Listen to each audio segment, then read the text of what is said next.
to a special On the Shelf episode of Brutal Battle. Yes, so I know people will be like, you did an On the Shelf episode not that long ago. I think it was only like 4 or 5 episodes ago, something like that. But there's a reason for this one. It's because this one is special in the sense that it's timely with the season. We are doing something that we don't really like to do. Rebecca, you used to like to do this type of stuff, but now not such a fan. Well, you have to say what it is. They're pumpkin beers. Yes, pumpkin beers. I have a hard time saying it. No. Like, that's how much I'm not into pumpkin beers. Well, I feel like pumpkin beers was definitely a way to kind of get into craft beer for me. So I think there's a time and a place for them. Every year I want to like them because I love pumpkin flavored things. Mm-hmm. Well, I can't say that. I love pumpkin, like pumpkin pie. Right. I think sometimes people gonna go over the top with all the pumpkin stuff. I'm not like quite at that level. But it's so hard because I continually am disappointed. Yeah. So I'm assuming my palate has just changed a little bit, but I am excited about what we have here today. I do feel like with a decent amount of people, pumpkin beers ends up being kind of a phase that they end up moving away from. Not saying that it's a problem if you're that person who just continually likes pumpkin beers, because, you know, there are people who have phases with every type of beer, you know, brown ales, IPAs, stouts, like whatever. But I think for us in particular, like, it was something we were into. I think I was actually never really into it. You were into it pretty intensely for a little bit. Yeah. And then you just started gradually falling out. And, like, I remember each year we'd get pumpkin beers and you're, like, less and less excited about them as you were drinking them. Because I remember being like, I don't like this one. I don't like this one. Oh, my God, I don't like any of them. Like, what happened to my taste buds? But I'm hoping I like some of these. So a few reasons for doing this. One of those reasons is we've ignored pumpkin beers for a while. I think maybe even a few years on this podcast just because I'm not a fan. So I figured, you know, it's about time that we go back to it. I know there are plenty of people out there who do really like pumpkin beers. So we should just suck it up, do it for the fans, and that's what we're doing with this. At this point, there are a lot of pumpkin beers on the shelf because it's that time of year. So I figured, you know, it's an on-the-shelf episode. It makes sense because this is mainly what's hitting the shelf is a lot of pumpkin stuff, so let's do that. And then the other reason is this is for a listener, Steve Pfeiffer, a guy who I wasn't even sure was listening to the podcast at first.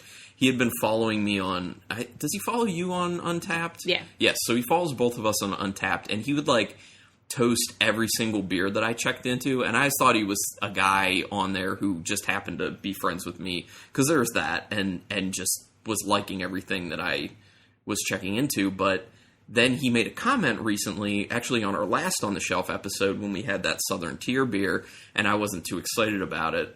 Neither of us were, and I said some disparaging things about Southern Tier, and he actually commented on Untapped and called me out and referenced that episode of the show and said, basically, I can't remember verbatim, but to the effect of, you know, don't give up on Southern Tier. I really like a bunch of their stuff. Their Warlock is really good. I think you need to go back to that. So he was just kind of saying, don't give up on this brewery just yet. They are doing some good stuff. And we did admit in that episode that, you know, we still like things like their chocolate orange and their creme brulee and stuff like that. It's just by and large we weren't huge. So part of this, because Southern Tier is very well known for their pumpkin beers, because they don't do just one.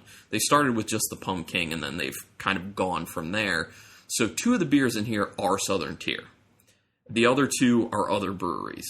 So this is for Steve. Yeah, and Carlin only wanted to have one Southern Tier pumpkin beer in here. And I was like, no, we have to have more than one, because in my mind, like, Southern Tier, like, rules the roost when it comes to pumpkin.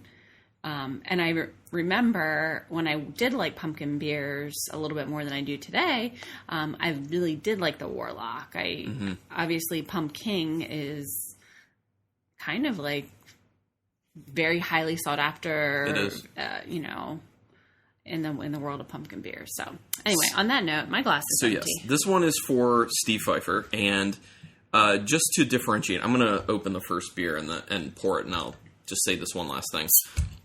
Just to differentiate, there are basically two types of pumpkin beers, really.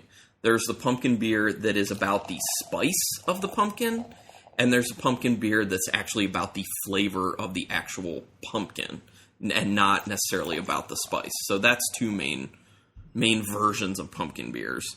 So I know a lot of people who are into either or both. And at the very end, since I said, we're not huge on pumpkin beers, we'll taste through these 4 that we have. We'll talk about how we like them and don't like them. I don't know.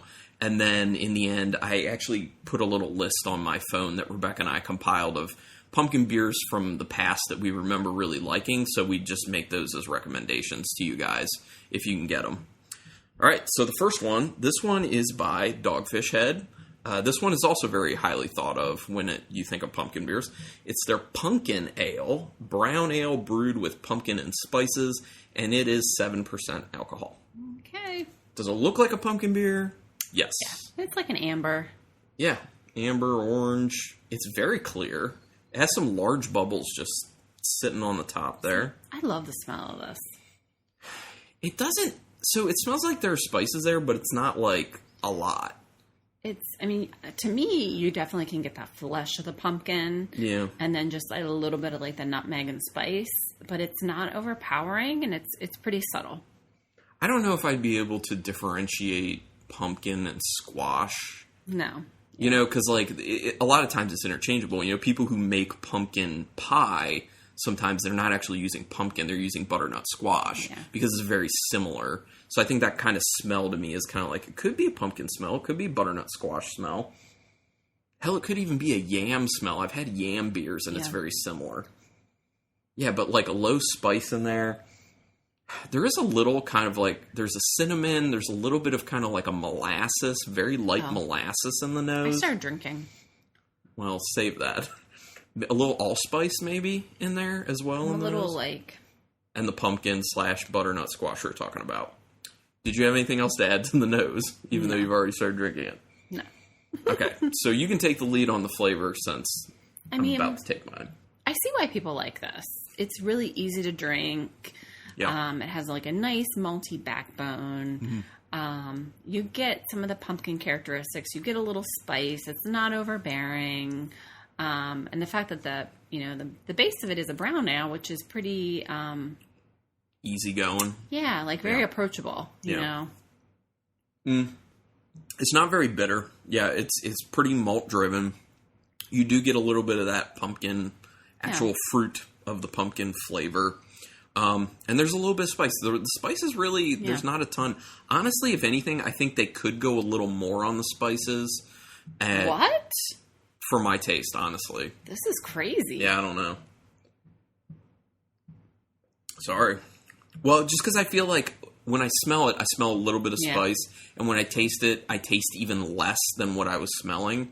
And I just kind of felt like what it smelled like smelled good to me. Like that smelled appropriate to me. And I just think like maybe they can up the spices on it a little bit more for what I would drink. But then once again, I'm typically not going to buy this stuff because it's not my wheelhouse. So take it for what it is, people. Well, I like this more than I remember liking it. Well, that's good. I will say that. It's hard for me because the emotions that I feel when drinking a beer with these spices, I don't know. For me, when you drink a beer or really when you eat or drink anything, for me, it's like you want to feel a certain way, or you're feeling a certain way, and you want that drink to kind of mirror what you're feeling. So for me, when drinking a beer kind of like this, I'd rather kind of navigate towards like a stout rather than a pumpkin beer to kind of get the same type of feeling and a flavor profile that I would like more. What about those pumpkin beers out there that are stouts? Mm-hmm. Is that like a good pairing for you? Like Warlock we were talking about by Southern Tier. Like that's a pumpkin stout. Another one I remember, I'd try Warlock again for sure. Well, we could have gotten some at the liquor store. It was there. I know. It was there. Yeah, so... We could have done just all Southern Tier. Did we? Were there enough? Well, yeah, because we could have potentially. I didn't want to do all that, I though. know you didn't, but we could have. But we did half of it, so that's, But we could have. We could have, yes, that's true. So, I feel like this could be the episode then, based on your reaction to this pumpkin, this could be an episode that rekindles your interest in pumpkin beers, potentially. I mean, I wouldn't go that far. Okay, so the next one is one of the Southern Tier beers. I also would like to say one more thing. I think I could enjoy that beer in a bath. What's the difference between not in a bath versus in the bath? Well, because I feel like in the bathtub, I don't like to drink anything too heavy. Yeah, it's easy. But that beer gives me the same, again, it gives me that cozy feeling. Okay. All right. Well, the second one we have here is one of the Southern Tier beers. It is their cold press coffee Pumking. So it's a version of Pumking, which they've done a few, because I think they have their regular Pumking, which is very much spice driven, like pumpkin pie spice driven. And then they have the Warlock, which I believe they say is a version of Pumking. It's just the stout version of Pumking. And then they have the rum barrel aged Pumking that some people call Rum King. And then there's this one now that is the cold pressed coffee Pumking, which is an imperial pumpkin ale. They say ale with notes of pumpkin and light roasted coffee, 8.6% alcohol by volume. And it does say at the top that this is limited. This is a limited run. Sometimes I wonder if they just put that on there for marketing. Well, I mean, they may be saying... I've not seen this before, so they may be saying limited in the sense of they're giving it a go this season, and if it doesn't do as well as they want it to, then they might not ever do it again. Right. But then maybe they bring it back. Yeah, you never know. It looks lighter than the pumpkin. Yeah. But orange. See, this looks more orange to me. Yeah. The last one was a deeper color. Well, women can see more colors than men, so I'll have to trust you. There is a head to it. There's a decent head. Smells delicious. Ooh. This kind of smells like... coffee. It Lots just of coffee. smells like fall in a glass. And I feel like this could be a Yankee Candle, and it probably is a Yankee Candle.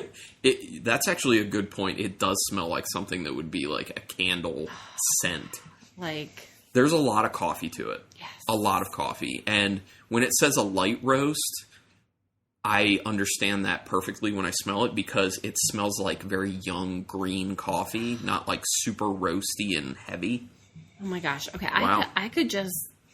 Like, I want to rub it all over my body and smell it. It smells so good. So I feel like I also get some kind of caramelly notes. Yeah, it smells... in the nose. It kind of smells like... It's like vanilla, caramel, the spices, pumpkin, coffee. It's just like all those yummy fall cozy. You want to wrap yourself in a little blanket and drink this. So what it makes me... When I smell it, what it makes me think of in dessert form would be if you're having for dessert a cup of light roasted coffee along with a pumpkin cheesecake with caramel drizzle on top. That's what it smells like. Okay. It smells really good. It really does. I hope this doesn't ruin it. You don't want to be disappointed in the flavor.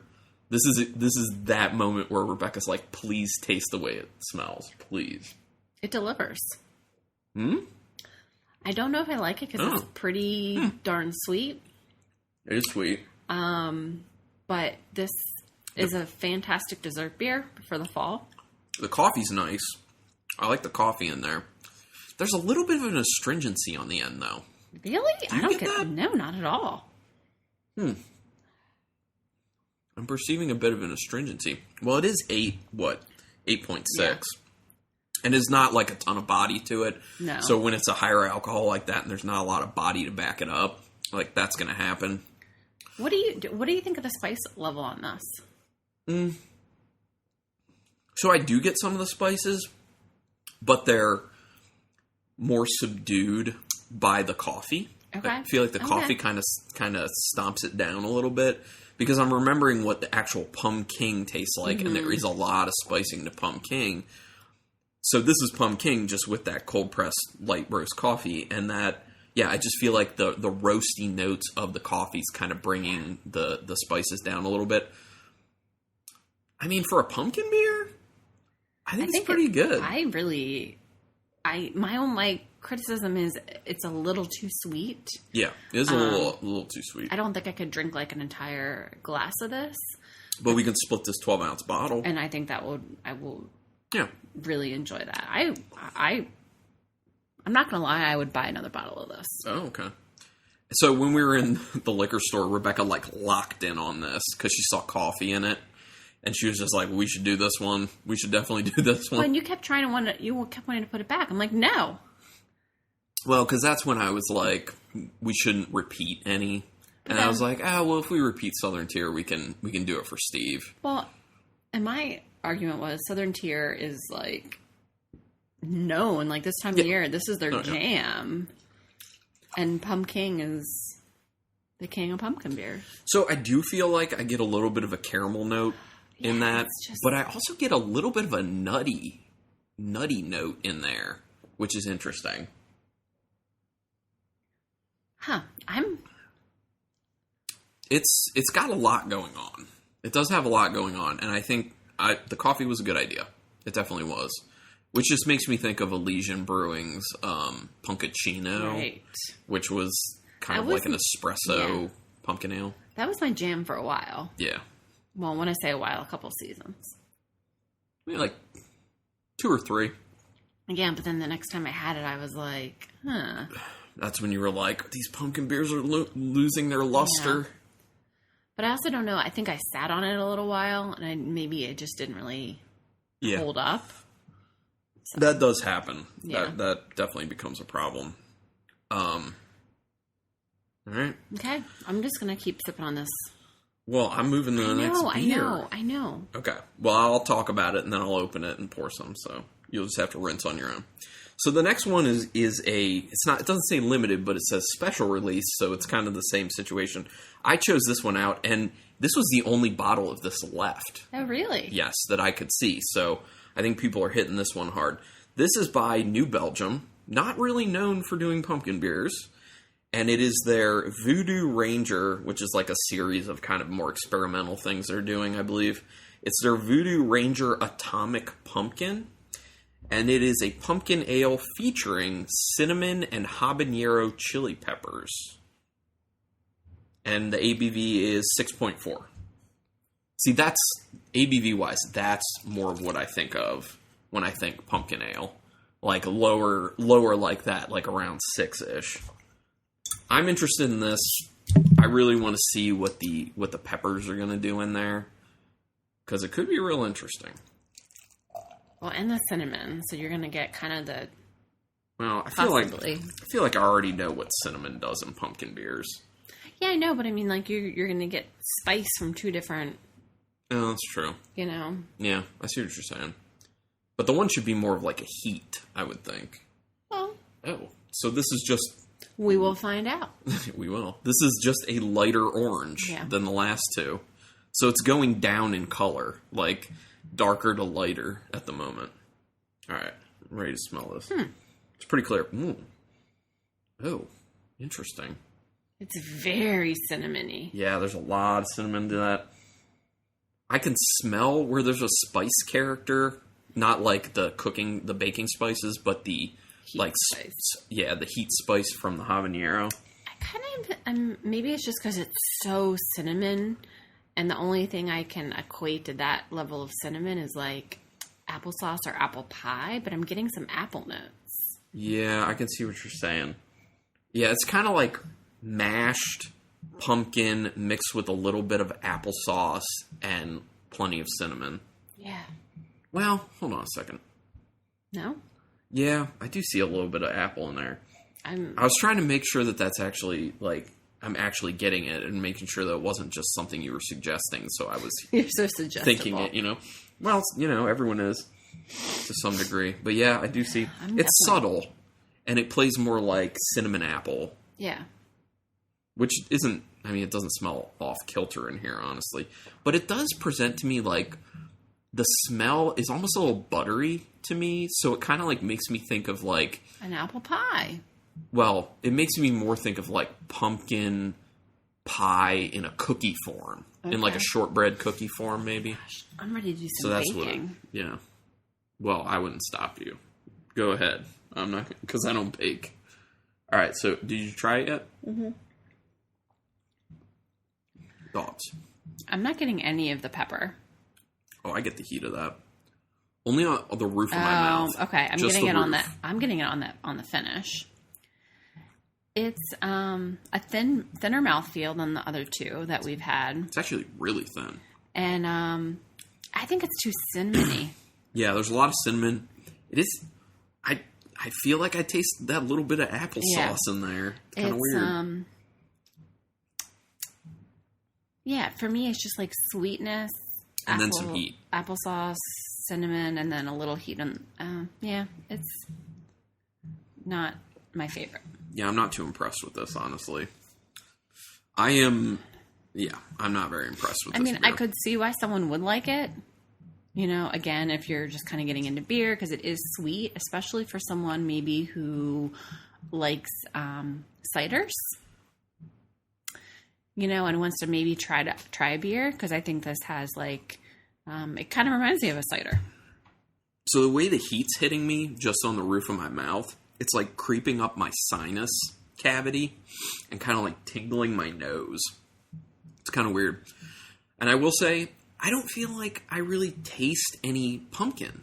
No. Like, you It's can more smell apple. it. Yeah, you can smell it, but I just can't taste it. I feel like... Can you smell pumpkin, or can you just smell spices which remind you of pumpkin? No, you can smell pumpkin too, but it is significantly more subtle. Because it's more like kind of like earthy vegetal I'm just getting the type apple. smell. Yeah, I don't smell pumpkin. I just don't. And, well, I mean, I'm sorry. I did smell it. I don't taste it, like, at all. Yeah. And I think part of the reason is, I think the heat. I think the heat takes any lingering pumpkin away. Okay. And for that reason, I don't really think that this works. Maybe if you had more pumpkin flavor to it. Honestly, as an ale, I think that might be the big issue. If you have this exact beer recipe, but make it a stout as the base beer, I think that's going to work better. Because you have like that nice roasty malt to stand up to the heat of the habanero. Yeah. Take that, run with the New Belgium. You can have it. I don't want that. You gotta. We don't have a dump bucket. Man up, drink the rest of it. I did. Let's just slam it. As we had been saying, slam that nooner. No one ever said that. We did. By we, you said you. But I said it multiple times, so it then becomes we. No. Absolutely not. You didn't stop me, so you became an accomplice to that saying. No. Okay. Ooh, I feel like the spices are starting to get to me. Like, just the fact that I had 3 beers in a row with some spices in them, like, it's starting to fatigue me as a human being. Okay. Okay. So the last one. This was the last bottle available that you got, correct? Yeah. Okay. So this was the last bottle of this. This is a beer that typically goes fast. Very, very, very fast. And it is the other Southern Tier beer. It is the rum barrel aged Pumking, which is an imperial pumpkin ale brewed, which they say is ale brewed with pumpkins and pumpkin pie spice added, aged in rum barrels. And this is actually a vintage one. This is 2017, so there's an extra year in the bottle. Yeah, and I'm kind of mad because after I bought this, the 2018 came out, which is in 375. Much smaller bottle. What size is it, do you think? Yeah, around maybe 500. I think it may have been 500 milliliters. So it's cheaper. Yes. Which I think is a good idea, especially for this type of beer for us. But ABV, guesses? 9.5? Yep. Oh. Exact. Boom. It is a 9.5. It's fine. I was going to say 10. I'm like, I don't think it's quite 10. It was on its way. So I do remember that when I was dabbling more in pumpkin beers, that this was one that I particularly did enjoy. Yeah, we both enjoyed this last time we had it. I don't know when it was. A couple years ago. Yeah, it's been a few years. I do believe, I've commented before on the podcast that I've been doing these short beer tasting videos on YouTube called Brutal Battle Beer Breaks. If you just type in that, you can find it. Brutal Battle Beer Break.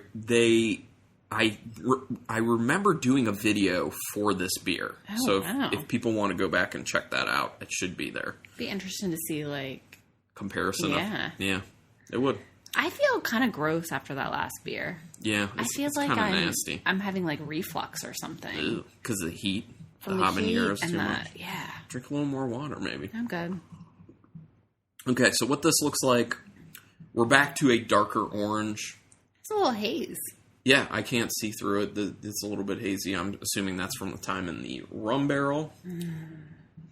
You get a lot of Oh, rum. damn, I smell that rum. Yeah. There is like a particular... When you can smell a lot of rum, there's a particular spice note that you get that... Wait, I don't even know how to describe it. Well, it's like Kinda tastes- cola light in a way. okay. Like there's a light cola note to it usually. I think it has like a butter. Well, this beer does smell buttery. You want to talk about like a cookie, like a shortbread cookie. This tastes like, or I'm sorry, we haven't tasted it yet. It smells like it has a shortbread cookie aspect to it. Yeah. It's very buttery in the smell. There is like a caramel going on in there. Mm-hmm. A little bit of a woodiness. You can definitely smell that rum spirit. I was going to say vanilla. Yep, vanilla for sure. Plenty of vanilla. I'm not getting a lot of like the pumpkin pie spice. Are you? I do a little bit, and it's coming off to me kind of like graham cracker. Okay. Yep. See, I was gonna. Yeah. Okay, you're right. I It think smells it's a little graham crackery.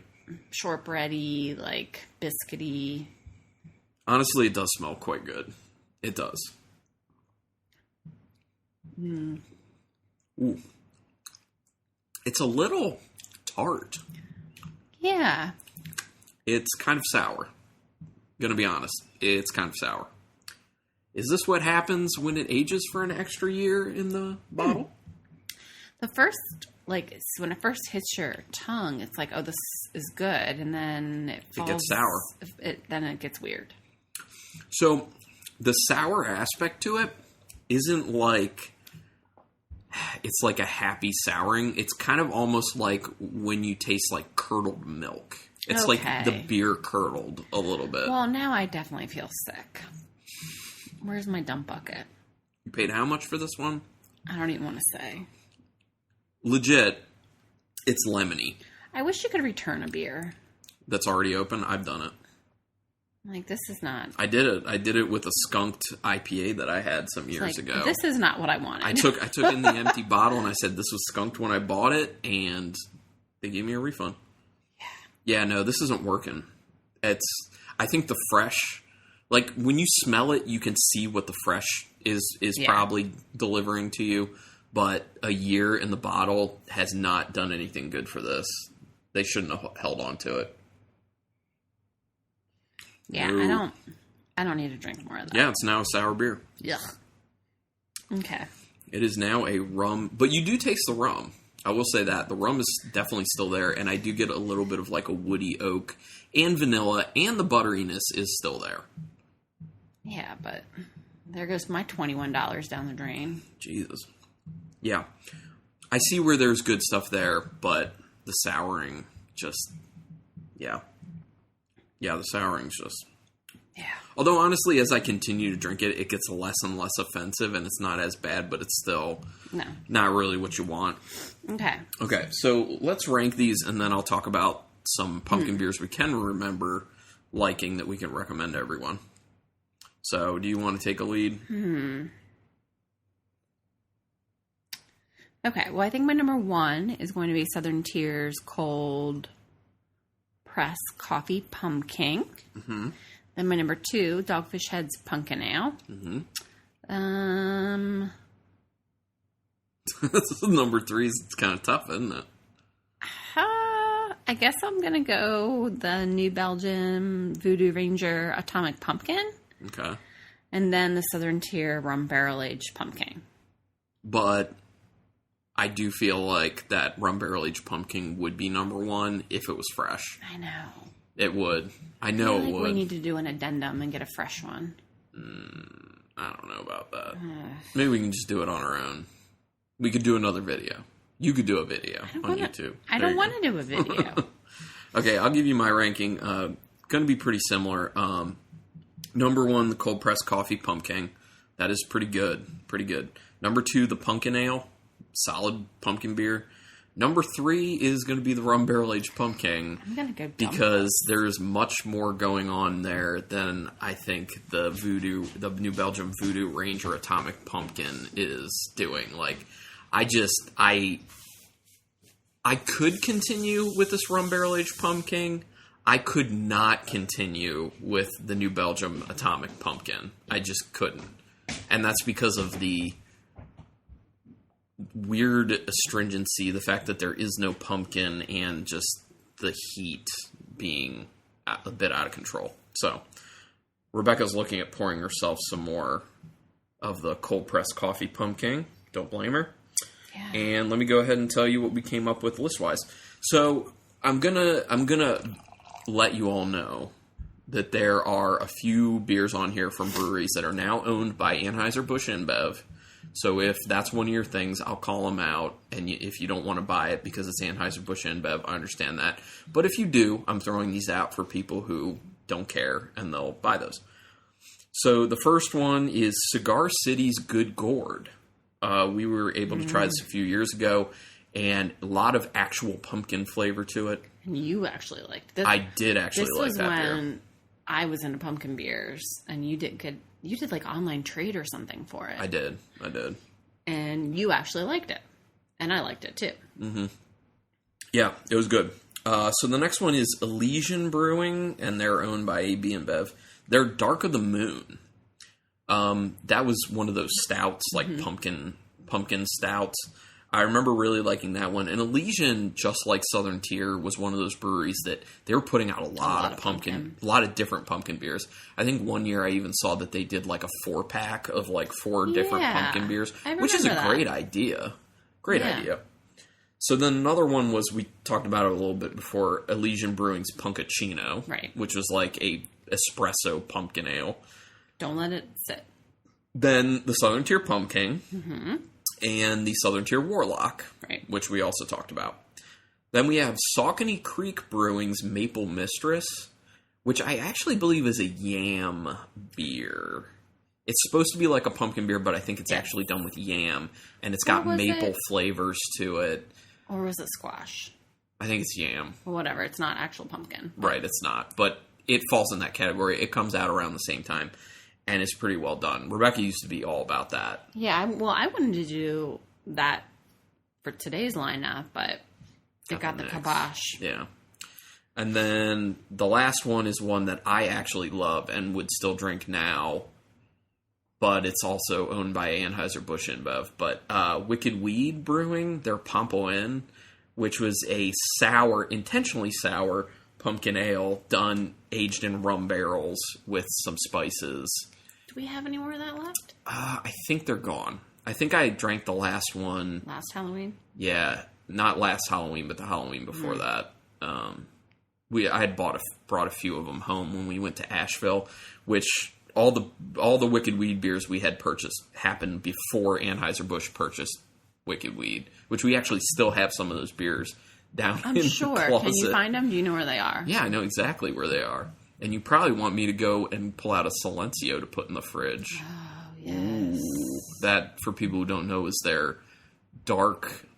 like sour stout with coffee and vanilla added. Yes. Very good.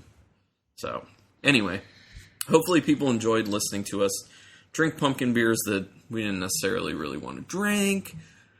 No, but I like 2 out of the 4 of them. Yeah, the pumpkin's not bad. The cold press Pumking, cold pressed coffee Pumking is kind of impressive. I will say that. I would like to buy another bottle and drink it while passing out Halloween candy.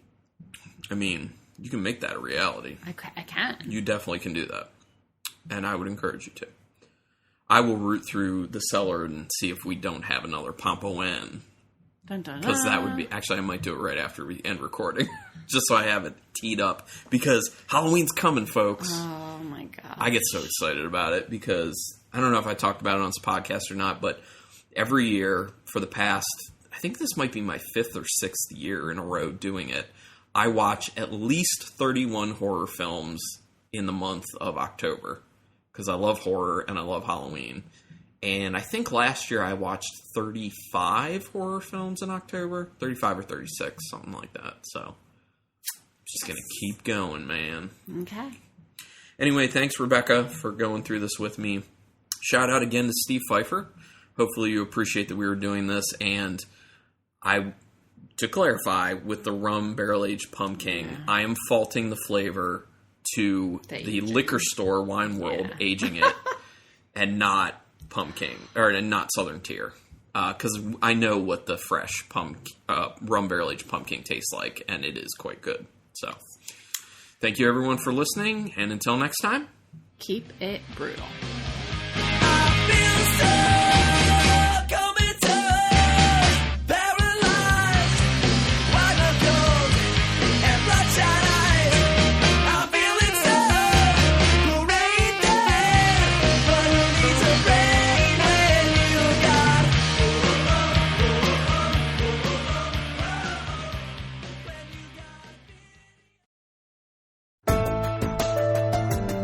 This has been a Nerd Circle podcast production.